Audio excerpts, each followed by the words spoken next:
Good morning students. आज आप लोगों को अर्थमेटिक प्रोग्रेशन पढ़ना है जो आपके चैप्टर 5 में आता है। ठीक, आज हम लोग जानेंगे अर्थमेटिक प्रोग्रेशन के बारे में कि अर्थमेटिक प्रोग्रेशन क्या होता है और क्या है। तो फर्स्ट हम जानेंगे अबाउट ऑफ सीक्वेंस। सीक्वेंस क्या होता है?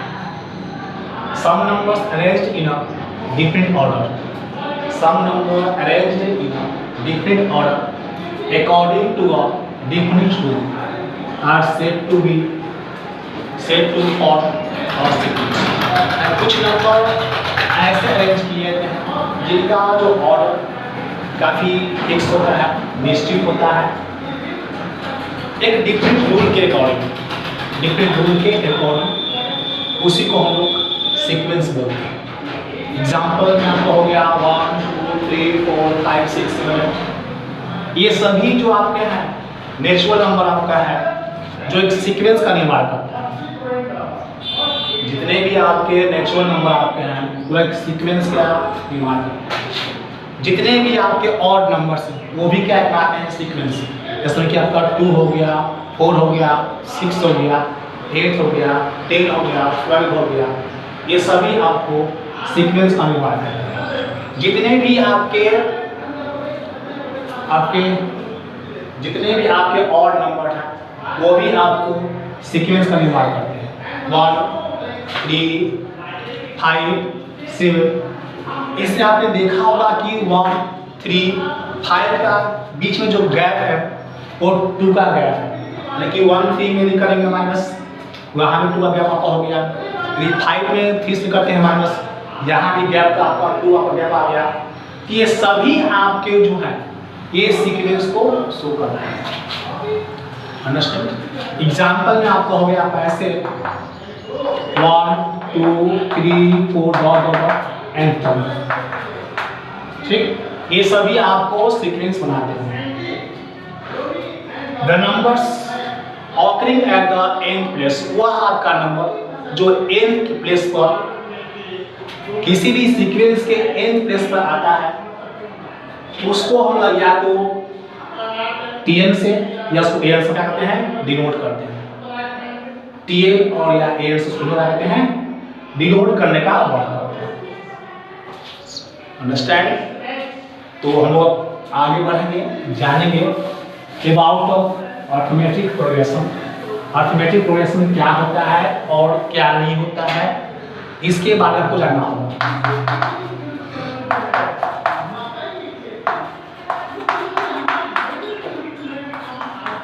Arithmetic progression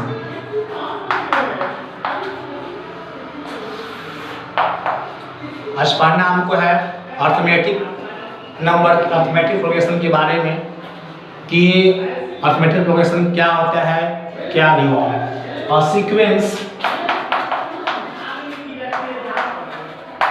a sequence in which each term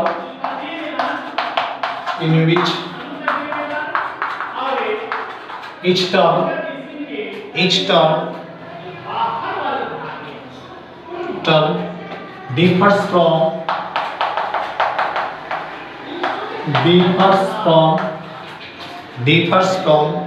its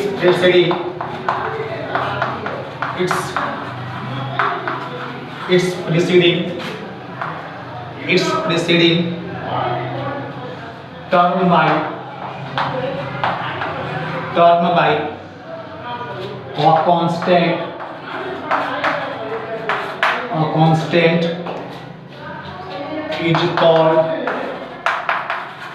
is called an arithmetic progression. Metric progression.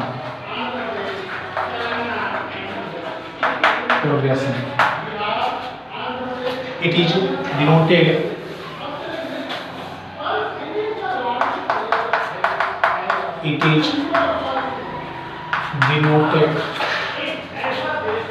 by AP. A sequence in which each term differs from its presiding terms, यानी वह आपका sequence जिसमें जो each term जो है अपने पिछले terms के डिफर हो एक कांस्टेंट के तौर पर, उसी को हम लोग अर्थमेटिक प्रोग्रेशन बोलेंगे। एग्जाम्पल में आपका आ गया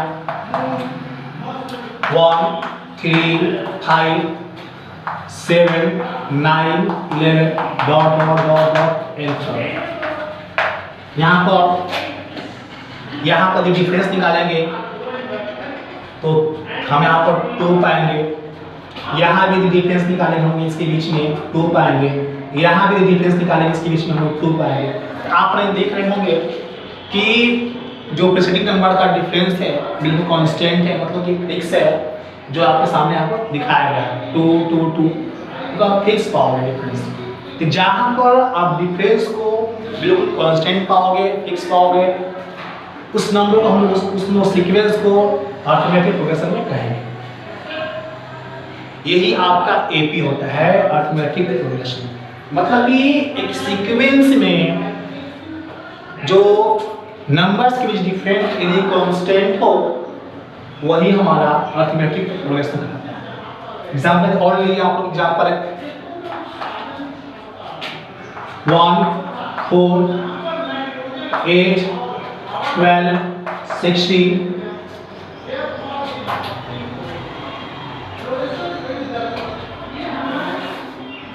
7 10 13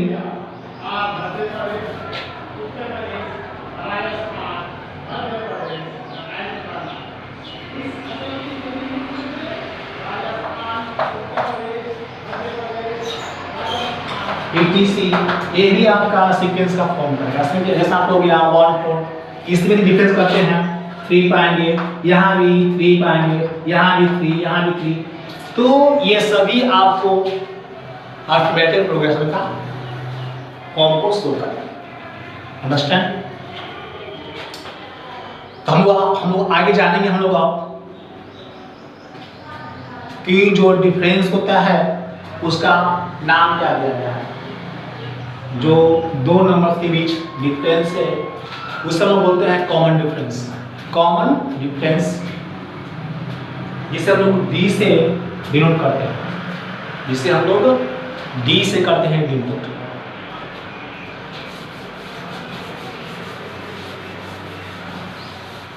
तो कुछ फॉर्मूला है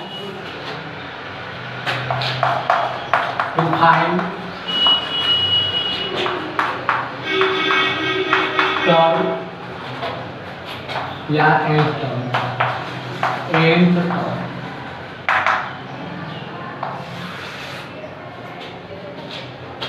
तो फॉर्मूला इसका होता है an या tn is equal to a plus n minus 1 into d। a plus into n minus 1 into d। here यहाँ a called first term of AP and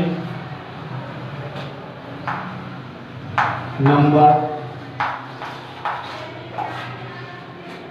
D common difference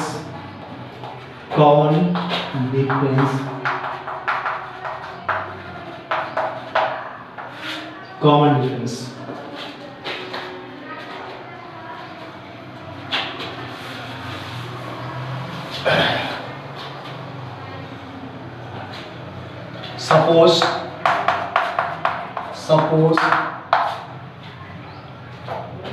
1 3 5 7 9 11 13 to form an AP here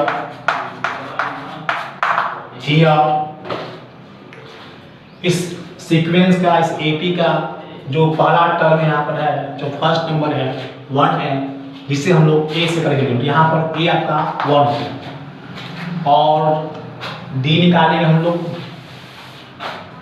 जब लोग D निकालते हैं तो D is equal to यहाँ पर होता है, इसको बोलते हैं A1, A2, A3, A4, A5, A6, A7, AN infinite हो गया, या T1, T2, T3, T4, T5, T6, T7। Understand? So D is equal to आपका होगा T2 माइनस T1 या T3 माइनस T2 या T4 माइनस T3। इस तरह आप लोग D को आप निकाल सकते हैं। तो हियर यहाँ पर आपका जो T2 आपका 3 हो गया और T1 आपका 1 हो गया, तो यही आपका D हो गया। यानी कहीं से भी आप D को फाइंड कर सकते हैं। यदि आपको लगे कि इनके बीच का जो डिफरेंस है वो बिल्कुल आपका सेम है, कांस्टेंट है, तभी इसको आप एपी में कहोगे, तो इसको एपी में आप नहीं कहोगे। समझे हम क्या बोले? यदि आपको लग रहा है कि आप चेक करते हो और आपको लग रहा है कि इनकी जो बीच का डिफरेंस है बिल्कुल आपका सेम है, तभी आपको एपी में कराएगा। यदि कहीं भी इसका आपको सेम नहीं होगा तो आपको एपी में नहीं कराएगा। इस बात को आपको ध्यान देना होगा। पहले हम चेक कर लेंगे कि जो हमारा सीक्वेंस है ये एपी में है कि नहीं। यदि ये सीक्वेंस आपका एपी में रहेगा तभी इसको आप सोल्व कर सकते हो, यदि नहीं रहेगा तो ये आपसे सोल्व नहीं हो पाएगा। अंडरस्टैंड? तो इस बातों पर आपको ध्यान देना होगा कि एपी में कौन है, एपी में कौन नहीं है।